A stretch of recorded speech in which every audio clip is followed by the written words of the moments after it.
What's going on, everybody? My name is Alex Wilson. I have my co-host beside me, Anthony Rivardo from Fireside Giants and Empire Sports Media Production, and you're listening to the Fireside Giants podcast. If you are a diehard Giants fan, you have come to the right place, my friends. Daily episodes, interviews, draft content, and so much more. We will make sure that you have everything you need to be an absolute diehard elite level Giants fan. All the knowledge. Make sure to drop a like and subscription below and to leave a comment. We love to engage with people and people love to engage with you. So make sure to join the community in that respect. This episode, we want to discuss Trevor Penning out of Northern Iowa. Offensive tackle. We discussed him yesterday or earlier this week, talking about him as a potential trade back option. Now, Daniel Jeremiah has the Carolina Panthers taking him 6th overall. So there's a lot of different people that regard him highly or a little bit lower, and the Giants kind of find themselves in an interesting position. Now, if it was between him and Trevor Penning and Charles Cross, I'm going Charles Cross. But in this scenario, we want to take a look at Trevor Penning, look at his film, see what his strengths and weaknesses are, and kind of decipher if he's worthy of being selected. And he's kind of being projected as a left tackle. He's a super aggressive, physical guy, ridiculous upper body strength, insane anchor, but he's slow. He's slow to react sometimes. His lateral mobility, his agility kind of lacks in certain areas. And I think in pass protection specifically, we have a couple of clips to show you. We'll look at some good stuff. There's a bad clip from the Senior Bowl where he gets totally destroyed. Sometimes his hands and feet lack sync and synergy. So I think that is something that stood out as a con for me. But Anthony, before we dive into Trevor Penning and what he has to offer a potential NFL team, maybe the New York Giants, how you doing today, my friend? Doing really good. And Trevor Penning, I think, is a great option for the Giants, especially, we discussed it in that last video about maybe trading down to get Trevor Penning. And I think that's how you extract a lot of value. I know Giants fans were really excited by the idea of trading down because you get all those extra draft picks, right? Last year, the Giants traded down from 11 all the way to 20, and they got an extra first-round pick in this upcoming draft. And now that gives us even more flexibility, right? We're all excited because we have 2 first-round picks, and we might even trade down and collect some more picks. So that's always really exciting because at the end of the day, the best teams in the NFL are built through the draft. And I think Joe Schoen has a really good understanding of that. And I think that that's why when we hear him discuss in some of these press conferences about getting as many dart throws at the board as possible, trading down is a very likely option for them, right? Because Joe Schoen wants as many opportunities to draft a good player as possible. So if he's going by that, train of thought, he has a really good chance of trading down here in the first round. And Trevor Penning, if you trade down to about 15, somewhere in that range, Trevor Penning is a phenomenal candidate. Now, he's not perfect. He's got his flaws, and we're going to show a couple of them on this tape that we're going to review. But he does have some really good traits, and he plays with a real violence to his game that's really entertaining, first of all. And second of all, does show up on the film with some phenomenal plays as both a run blocker and a pass protector. So I like Trevor Penning a lot. Maybe not my favorite offensive tackle prospect. Definitely not my favorite offensive tackle prospect, to be honest. But he is a really solid option in the middle of the first round. If the Giants trade down, I would like to see them take him. Right. If the value is there, guys, like if Joe Schoen wants more swings of the bat, don't be surprised if he trades back and he targets a guy like Trevor Penning. It depends on the load. If they're going to get an additional second round pick, if they're going to get an additional 2023 first round pick just to move back to 15 or 16, that's the question you have to ask yourselves. Would you rather have Trevor Penning and a 2023 first round pick, or Trevor Penning and a second round pick, or would you just have Charles Cross? That's actually a pretty damn good argument to make. I don't have an idea. I'm honestly not sure. That would be a tough one for me to decide on. Charles Cross is a better pass protector, but look, you're going to take a look right now at Trevor Penning, super big dude, aggressive as hell. With the right coaching and fundamentals, he could be a really great right tackle for the future of this team. And I think that's exciting. So, adding more draft capital on top of it, you never know what it's going to turn out to be. But let's jump into his film here, guys. There's a lot to like about Trevor Penning. But at the end of the day, it depends on what his film shows us. So right off the bat, you're going to see him legitimately just toss a man to the ground, a grown human being. I mean, this is a guy from Ohio State. He really wants to get after him. It looks like they have beef already. I mean, this is a great stat. I mean, I don't know what this move is. He kind of makes this jab to the right side. I don't even know if Trevor Penning even thought to react to that, but he just stood his ground. He runs right in. Honestly, that might have been one of the worst pass rush moves I've ever seen. Like, now that I'm thinking about it, like, just straight up watch this dude. What was this move going to do to anybody? I mean, he just flails his head and runs directly into the strongest offensive tackle in this draft class. Like, well, how does that make any sense? But he stands his ground. I mean, he has him by the balls, man. He's got his hands in there and he's not letting go. He has the Vulcan death grip on this man. And just to finish it all off, he legitimately throws him to the ground. It's honestly funny watching this because he throws him down like a child, like a little. Look at this, slams him into the ground and then goes after him again. And then he gets pissed off like because he just got his ass whooped. It's kind of funny to see that kind of happen. That was a great rep from Trevor Penning. He's strong as hell. And like you can see, he finishes blocks. He does not stand down. He finishes blocks, which is something that I really like. Joe Shane really likes that. That intensity he brings. And just to throw this in there as well, the Giants have another player from Northern Iowa, Allerson Smith. He might be able to give us some insight on Trevor Penning and how good he is or what he's capable of. So maybe that inside information could be beneficial towards the scouting process from a defensive perspective. But Anthony, when you're looking at this clip right off the bat, you're looking at pure raw power from the upper body. What do you like about him? Yeah, what I really like about this is, first of all, it's super entertaining to watch, right? Like, we can make fun of this defensive lineman because it is pretty funny, the horrible pass rush that he puts on Trevor Penning, but also just the way that Trevor Penning responds. You know, he doesn't get faked out at all. And you see his base here at the beginning. He's got good feet. Like, his feet are really solid on the snap. And then, of course, when you see it from this angle, once it starts to turn to the side and you kind of pause it there, you can see who has whose control, right? Like, who's controlling who. And if you look at the hands of the defensive lineman, he doesn't really have any leverage at all because Trevor Penning has the defensive lineman by the shoulder. He's got him turned. This is like a perfect rep in terms of hand placement. And of course, at the end, he adds on that extra violence. Remember, I described him at the beginning as a violent player. I mean, you see that right here when he just throws him to the ground at the end. That was violent. That was angry. That was saying, don't ever try to pass rush me again because I'm going to do this to you over and over. It's a really awesome rep. Again, super entertaining to watch him basically just throw a person to the floor like a rag doll. But what's really exciting to me on this play about Trevor Penning is his hand usage. I think that his hands are really great here. His feet look great, and that's always good to see. But the hands are just really powerful, and they're very well placed on the chest of the defender. And that's ultimately what wins him this rep and gives him the opportunity to throw the defender to the floor. Yeah, so one thing that I would say right now, looking at this rep, I think I'd like his hands to be a little bit higher. They're really low. So if you're a pass rusher, if this pass rusher had any sense of how to play football, because it seems like this is one of the worst moves I've ever seen, if a good pass rusher will see those hands low and they will chop. Like you'll see Ojulari use this move all the time, that club. They'll club those hands away if they're too low. And he swings these hands up, right? He swings these hands up. If you're going to anticipate that a pass rusher is going to anticipate, he wants to put his hands on me. He wants to grab me. So if he has his hands too low, you can use that club and get around him pretty easily that way. I'd like to see his hands a little bit tighter and a little bit more centralized because to me, they're a little bit too wide. They're a little bit too low. And he's kind of waiting. Like right here, his hands should already be getting ready to go.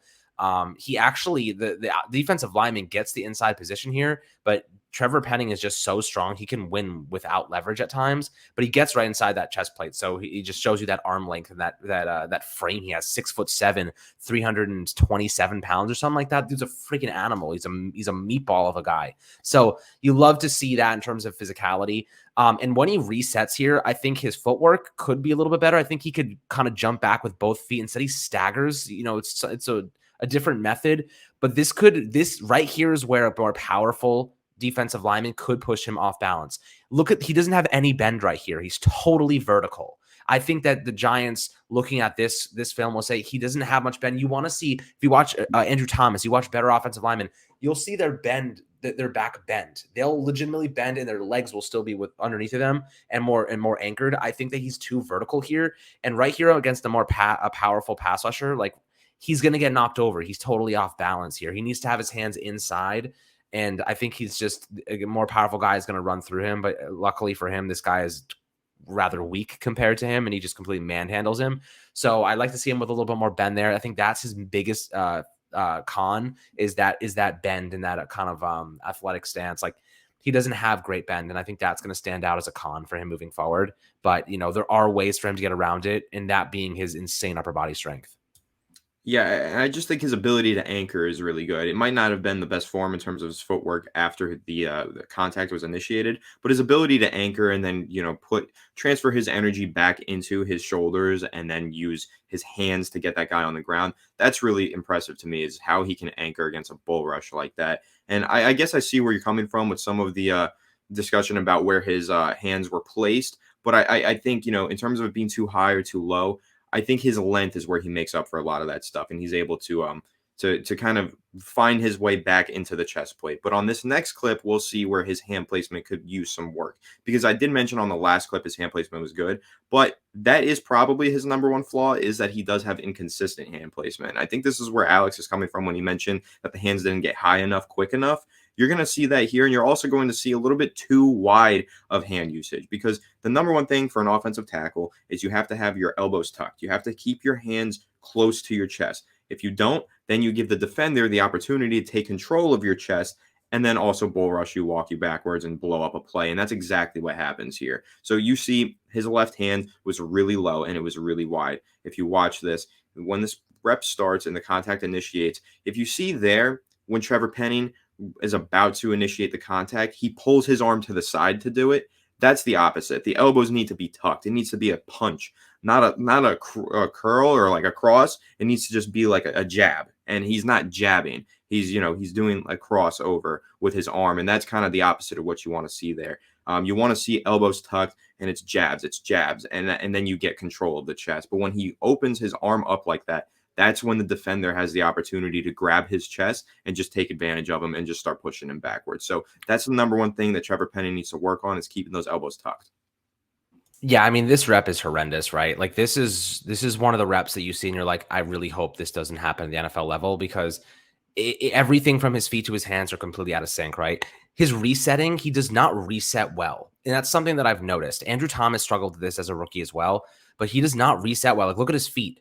He's totally vertical and off balance. He needs to reset, and that usually involves that jump back, like kind of that jump step, and then resetting with both your feet. Instead, he tries to do this staggering kind of strategy, and it does not work well because it puts him off balance. You can see like right when it happens, like right here. So right here, he has a false step. Instead, he should be jumping back with 2 feet. He opens his entire body up, and now he's staggering backward, and now he's off balance, and he can easily get beat with a bull rush there. So when I'm looking at it, and then again, Anthony, you made a really good point. Look how low his left hand is, right? His left hand is super, super low. And when he goes to grab the pass rusher, he goes outside. Like, he tries to evade any punch, right? He's trying to evade any club. So he kind of uses this little outside twist to get on the shoulders, but he has no inside leverage. He's given up his entire inside with a false step. He has not reset properly, and his arms are on the outside of the defender, so he has no leverage from the inside of his chest plate. He completely gets just absolutely run over on this play. And then he actually attacks his far. It's actually interesting because this defender probably could have just went inside and beat him really easily inside, but instead he cuts upfield and pushes that close, that inside right shoulder upward, and it works well. But he could have won in a multiple different ways. But I think it's just a display of, yes, he does. Trevor Penning has tremendous power, but he is really bad with his balance. That's a problem that Eric Flowers had for a long time, his balance. He lost a lot of reps because he was false stepping. He was not resetting properly, did not have good bend. And that's why they moved him inside the guard. So I think the first 2 clips we're seeing from Trevor Penning, his fundamentals are not very good. He's definitely a good player in the running game. That's where he makes his money. You're going to see Trevor Penning dominate in run blocking, but as a pass protector, I am a little bit worried that he is going to have some big trouble early on in his career. Yeah, I definitely think he's going to need to work on his hand usage as a pass protector. But on this clip, you see he does it right. This next clip, of course, he finishes with violence.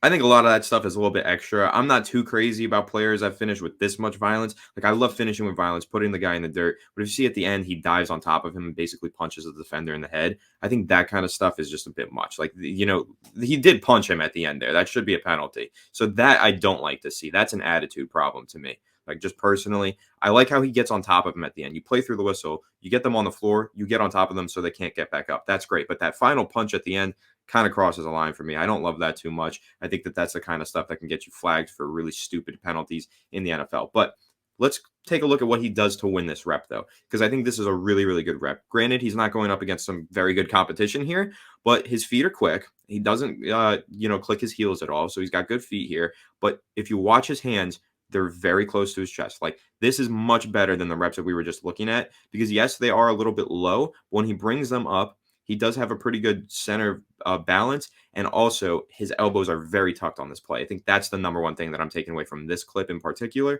He's got very tucked elbows, and I think it creates a really good ability to control the defender and push him along the pocket. So I think the arms and the elbow placement here is probably the best part of this clip.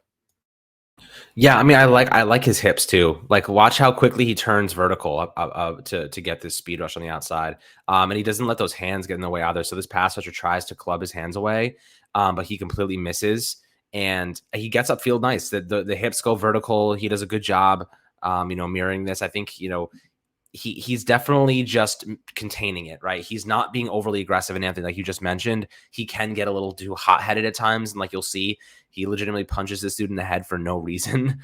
But I will say the way that he played this rep was not aggressive at all. He was very good at mirroring the pass rush move. He was very good at containing it and then just following him along and just putting his big frame in front of him and making sure that he can't get around him. So I think that was a big pro for me, is that he didn't exhibit over aggression on the rep, but he finishes with over aggression, which I don't really mind. I think the little punch there is definitely something I don't want to see. I think NFL coaches will get that out of him and they'll iron that out. But I always love me some aggression at the end of a play and, playing through the whistle, because that's something that, like, it shows his work ethic and his motor.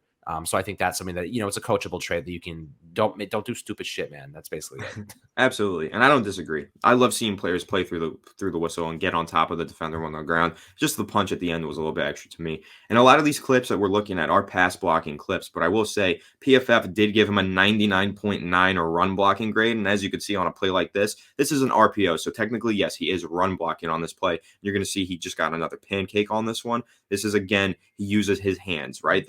He turned the defender into the dirt. You could see he uses that shoulder and he throws the guy to the ground. It's not like he's getting a full head of steam on a lead block and running into somebody and flattening them that way. This is just firing out of your stance, grabbing a man and throwing him to the floor like he's a child. And it's really impressive. The upper body strength that Trevor Penning has is great, and it is the reason that he is such a phenomenal run blocker. That's why PFF gave him that 99.9 run blocking grade, which doesn't even sound real. He was one of the highest graded tackles in the country this year, but a lot of that does have to do with the fact that he has a lot of great upper body strength, and he's able to use it really well with good hands to make leverage and throw people to the ground like we see on this play. So the reason why Trevor Penning is so good as a run blocker is because the distance between him and the defensive lineman is only a foot, right? Like, he has so much leverage here because he's very strong on instant impacts and bull rushes. And defenders who are quicker and have more space, if he's kicking out in isolation protection, he's in an ISO situation, quicker guys are going to beat him over and over again, most likely, to start his career. When he is at the line of scrimmage and, there's a running play and there's guys trying to beat him inside, there's guys trying to get around him, he is incredibly difficult to get around because they don't have the space, which is the leverage. The space for defensive linemen against Trevor Penning is their best friend.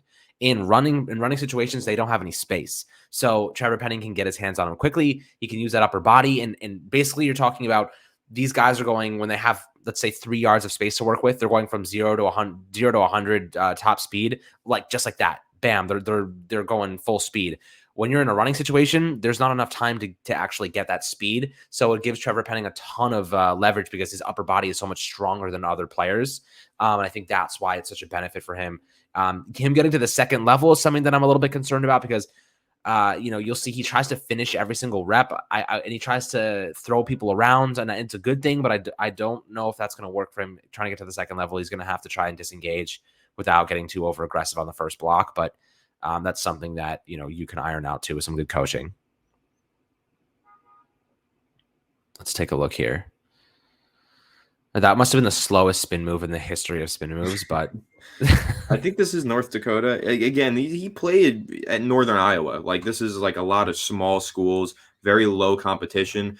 The biggest thing for Trevor Penning, the reason that he's shot up into the first round as a draft prospect is because he went to the Senior Bowl and faced legitimate competition and he dominated it. So when we see him dominate these guys on these clips, it's like, oh wow, that was great. This guy is actually like a bum. He'll never make it to the NFL. He sucks, right? But he did this at the Senior Bowl for a full week straight up against the best of the best competition.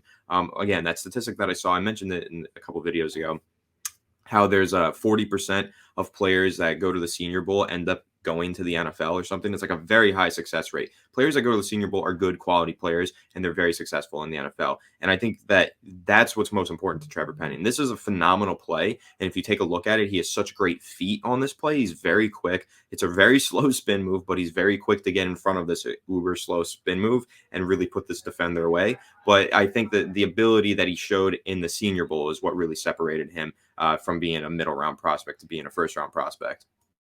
Yeah, I mean, this guy he's collecting bodies throughout this film. Like, he literally just hit 2 guys over in one blow. I mean, it's pretty insane power to be able to knock 2 guys to the ground at once. And he used the other one to knock the other one over. It's like pinball. So really impressive power from Trevor Penning. Let's take a look here. I think this is the last pass blocking snap. So, but watch the finish. Watch the finish. He's still going after him, man. Like, I think that's what Anthony's saying. It's like, he never stops. The motor is there, which you have to like, because you never know if the guy's going to break free or if he's going to keep running. The play never stops for Trevor Penning, so I think that's a huge benefit for him. But as you've seen from this film review, there's a lot of negatives, I think, when it comes to his fundamentals. Physically, he's a freaking bull. He's a monster. I don't think he's a fit for the Giants, if I'm going to be completely honest. I think that he is a fit for a run-heavy team. I think he'd be a good tackle for a team like the Tennessee Titans, maybe. I think he'd be a good tackle for a more run-heavy team. The Giants are going to be passing. Maybe, Anthony did some work a little while ago saying that they might be passing 70% of the time, 65, 70% of the time. If that's the case, I don't think Trevor Penning's the way to go. I think that, you go with Charles Cross because he's the best pass protector in this class. And I don't think I trust Trevor Penning and his fundamentals as a rookie to hold it down and give Daniel Jones the time he desperately needs in the pocket. So that's my overall analysis. That's what I believe after looking at the film and diving into it and seeing these reps. I think that he has a lot to work on. It's going to take him a year or two to get to that level that he's competent. I think the Giants can't afford to wait. Yeah, I mean, I agree. He's a phenomenal developmental player. Is that necessarily what the Giants need in the first round of the draft? Maybe not. Maybe they don't need somebody developmental. Maybe they need somebody who's ready to go immediately. And that's where maybe when you're trading down and you're talking about taking an offensive lineman, you might look towards the interior. Might look at a guy like Tyler Linderbaum, who can play day one, and you don't really have to wait for him to develop too long. But at the end of the day, for Trevor Penning, yes, he is a developmental player because he has all these great traits, but he's also probably going to be a quality run blocker from day one. Like, he's going to start off his NFL career and just be a good run blocker because he is that good of a run blocker. It's been all over his tape. Everybody talks about it. He is a phenomenal run blocker. So at the baseline, the bare minimum in the NFL, he'll be a decent run blocker. But can an NFL team develop him into a decent enough pass protector? That's the main question, especially for the Giants, who are planning on throwing the football a lot more than they have in years past under Brian Daboll's offensive scheme. So that's why, when we'll have the debates when we get closer to the draft about which offensive tackle would you prefer, we can talk about a guy like Charles Cross, who's a world-class pass protector. And then we can debate him with a guy like Trevor Penning, who's got these traits, but is just a world-class run blocker and has his issues in pass protection. So that's where things get interesting. I love Trevor Penning's motor. I love the way he finishes plays. Don't want to see him throwing too many punches because that's, where things get stupid and when you get bad penalties. But I love the traits that he has, and I think that an NFL team is going to turn him into an absolute monster. Yeah, and hopefully, a team like the Giants with better coaching. So that kind of wraps up our Trevor Penning film review. Taking a look at him, I think there's, like I said, a lot of pros, a lot of cons. It depends, where the Giants are in the draft. Depends if they have a good trade on the board and if they consider him a good prospect. But hopefully, you guys gained some good knowledge from this video. Make sure to drop a like and subscription as always below for Fireside Giants on the YouTube channel. Much love as always, and we'll catch you guys on the next episode.